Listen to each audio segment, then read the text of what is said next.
Hi there, and thanks for tuning in again to the audio version of the blog, Off-Grid and SMUG in Portugal, which is what I'm renaming the dispatch for today.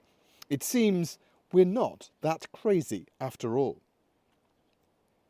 Surprised, interested, shocked, concerned, and intrigued all sum up our reaction to the massive power cuts across Portugal and Spain. But perhaps the most appropriate description of our mood was smug. When the traffic lights went dark, petrol stations closed, and panic struck the ice cream shops of the nearby tourist towns on our southwestern coast of Alentejo, we could rest easy. Our freezer load of wild boar wasn't defrosting. Our water pumps were working well, and our wine remained nicely chilled. While the lights went off across the Iberian peninsula, a healthy hum was heard from our control centre as our 84 solar panels were piling power into our batteries as usual. We have the storage capacity of a large electric vehicle, a BMW or a Porsche Taycan, and yesterday, when the lights went out, we felt very much at the luxury end of the market. We were buying fruit trees when the plant nursery billing system went down.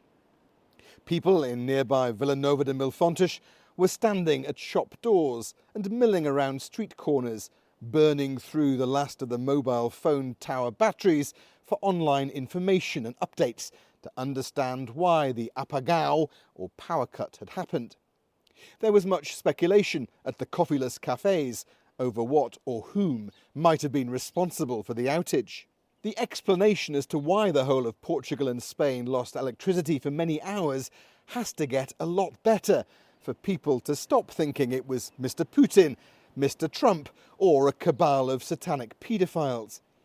I do tend to lean heavily into cock-up over conspiracy, but I'll admit my recent work countering Russian disinformation led my first suspicions towards a Russian cyber attack. But we were fine.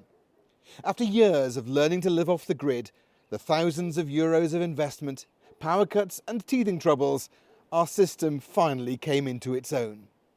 From the early days, when we moved into our new off-grid home in the Portuguese countryside in the middle of the COVID pandemic, we've been playing catch-up with power. We've learnt the hard way what a lot of people realised yesterday, just how much power we consume every day and how dependent we are on electricity. The off-grid system which came with our house provided a lot less energy than we were used to, even moving from Kenya where power cuts were common, but we had a generator in the garden. Toasters and ovens are the biggest culprits, and I'll never use my hairdryer while ironing ever again. After failing to keep the giant Tamagotchi of a lead-acid battery system alive, we installed new panels and lithium batteries for us, and then for the 20-plus people we can cater for at the Ecolux Lodge we've just opened. 3 phases, hundreds of meters of buried cables, a lot of maths and fuse boxes later, and we are smug. Last week, my mornings had begun with a nervous eye on the app, as 17 Easter guests and some pretty rainy and cloudy weather tested the system, which happily passed with flying colours. But while the rest of the region was powerless to do anything, our batteries were at 100%, our satellite connection kept the communications going, and we were one of the few restaurants still open. We hadn't planned on making a fish braai for our guests Robert and Kim, and we're not even a restaurant. But in the absence of a mobile phone signal to even ask the best seafood places if they were open, we confidently offered a 3-course meal complete with electric light. The candles were merely for effect. And the countrywide shortage of internet connectivity led a BBC producer back to my WhatsApp and the offer of a chance to play at my old job for an afternoon. BBC Radio 4's PM programme in the UK was interested in some colour from Odemira, and so Anna and I headed off for a wander. Our local Intermarché supermarket boss was almost as smug as we were, because his massive generator was keeping the meat and fish cold, the freezers below zero, and the ATM cash machine running. There was a touch of the early COVID days about it, even if the toilet roll stocks remained largely undisturbed. We bumped into our friend Francisco from the Atera Glamping Lodge. Everything had gone off at his place, and so he was at the ATM paying for 20 new solar panels. Because tomorrow the price is going to be crazy, he told me. I should have bought them a long time ago, but now it needs to be done. Glenn Cullen, who runs a beautiful tourism lodge called Paraíso Escondido with his wife Bernie, was also at the supermarket, stocking up on water to help guests flush.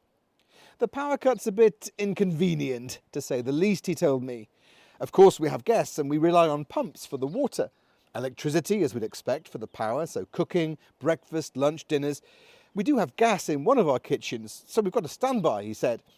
It's a bit of a worry and something we have to think about for the future. Already we're talking about getting generators to have backup. We have solar for hot water, but all the other things we take for granted. Every day you turn the tap on, you flick a switch, and communication, the Wi-Fi's down. We rely on it so much. I do care a lot about ice cream and was keen to volunteer my services to stop large amounts of it going to waste. So next stop was beachfront Zambujeira do Mar and Rita's restaurant. Nuno Rita explained the gelato was straight into the freezer as soon as the lights went out, and the door would remain shut until it came back on again. We'll be fine as long as the power comes back within a day, he explained, as, much to my disappointment, I realised my ice cream eating sacrifice was not going to be immediately required. The Sunset Cafe was packed. Andre had his sleeves rolled up and was washing dishes, while hikers on the long-distance walking trail Rota Vicentina were fueling up on lunch.